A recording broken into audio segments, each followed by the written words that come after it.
my world started in theater, and this is me at a drama camp called Arts Trek. I'm the guy in the YMCA instructor shirt there.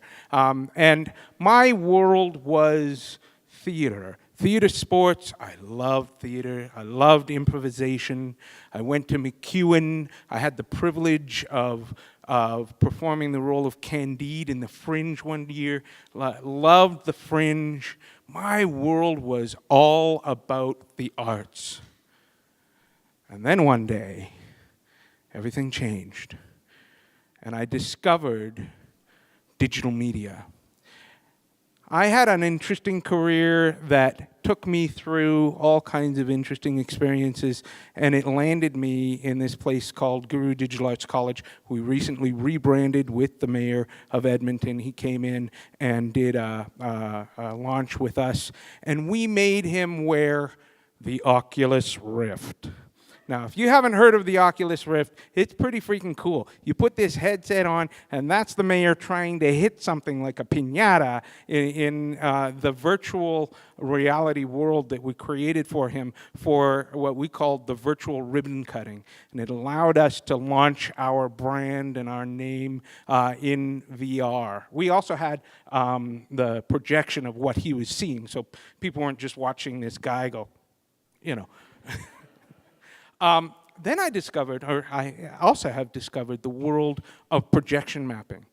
And that allowed me to bring my love of theater and my love of digital media together, kind of like a Reese's peanut butter cup. You know, I got digital media in my theater, and I got theater in my digital media. We do all kinds of things.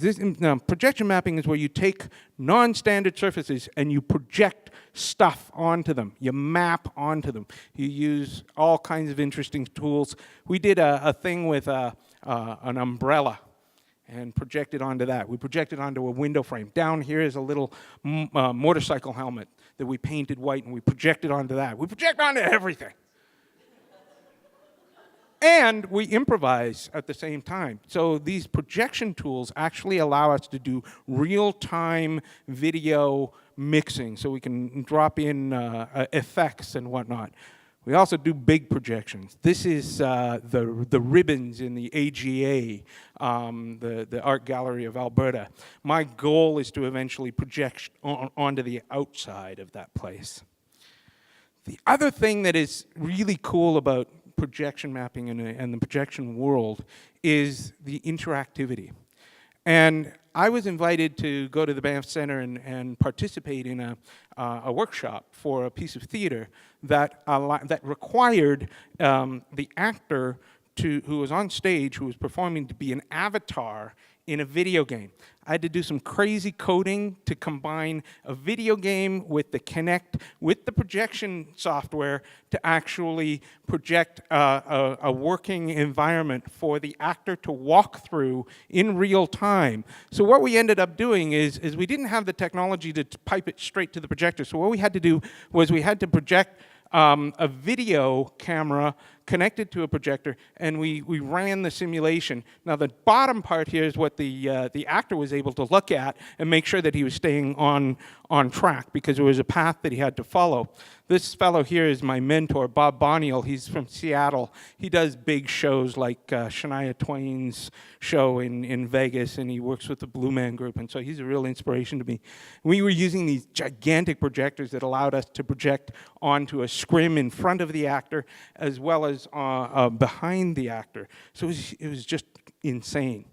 One of the other things I do is I need to experiment a lot with this stuff. And so I do something very strange for a 47-year-old man. I go to nightclubs. I hang out with DJs, and I do projection mapping in nightclubs with kind of stuff, right?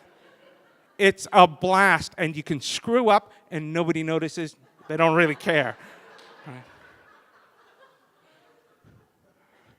Part of creating the illusion of projection mapping is not just creating that really cool part that you saw up top, but I actually took photos of existing things in the environment and then projected them back onto themselves and then started playing with them and modifying them. One of the biggest projects I had the opportunity to work on was something called Make Mine Love. It was a show at the Citadel last year. And Bob Baker and Tom Woods came to me 3 years previously and said, "So you do digital media stuff?" I said, "Yeah, I do." And they said, "So we want to have a car chase on stage. We're going to put 3 actors in a car, and the car will rotate. And we want the car chase to happen in downtown New York in 1938 with gangsters chasing the car in a taxi out the back window, shooting at the actors in real time on cue." So we couldn't do it as an animation that just happened on its own. We actually had to have it happen with the sound effects in real time. So we built this thing in a game engine. We connected it to the soundboard. When the sound guy pressed the swerve or the bangity bang of the machine gun, the animation happened at the same time. Everybody thought it was pre-recorded. They thought that it was like the poor actors had to rehearse the crap out of it. The fact is, the actors could do whatever timing they wanted. They could take as much time or as little time as they wanted, and they were able to have that in real-time environment. I call it scenic puppetry. It's something that I like to think that I do.